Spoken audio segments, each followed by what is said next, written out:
If you look closely at some of the most beautiful pottery in the world, you notice something familiar. The gentle curve of a bowl resembles the opening of a flower. A tall vase echoes the shape of a tree trunk.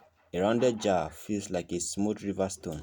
Even without realizing it, many ceramic forms are inspired by the natural world. There is no coincidence. For thousands of years, potters have looked to nature as their greatest teacher. Long before design books and digital inspiration existed, the world itself offered endless examples of balance, proportion, and beauty. Nature became the original source of inspiration, and it continues to influence pottery even today. Think about the shapes we see every day: the curve of a leaf catching rainwater, the shell of a seashell protecting what lies inside, the way a seed pod swells before opening, the smooth contour of a pebble shaped by years of flowing water. These forms weren't designed by people, yet they feel perfectly balanced. Potters often borrow these qualities without copying them directly. A bowl may look exactly like a flower, but it can carry the same gentle openness. A vase may not resemble a tree, yet its proportion can reflect the quiet strength of a trunk rooted firmly in the ground.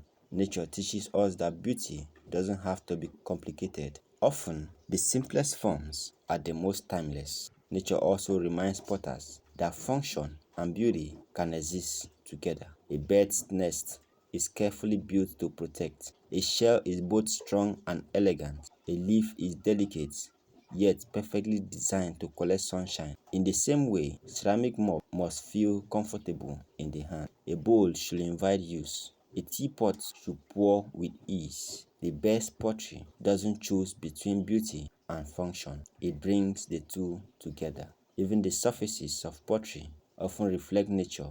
Glazes that resemble flowing water, textures inspired by tree bark, colors that echo the earth, the sky, or the ocean. Some potters press leaves into clay, while some leave carved patterns inspired by waves, branches, or landscapes. These details create a quiet connection between the finished piece and the world around us. Perhaps that's why pottery feels so natural in our homes. It begins with clay taken from the earth. It is shaped by human hands. It is transformed by fire, and throughout the entire process, it continues to carry the influence of the natural world that inspired it. Maybe that is the greatest lesson nature offers to potters. It doesn't chase perfection. No two leaves are ever identical. No two stones have neither the same shape. No two flowers bloom in exactly the same way. Yet we never see these differences as flaws. We see them as part of nature's beauty. Perhaps pottery invites us to see handmade work in the same way. Every bowl, every mug, and every vase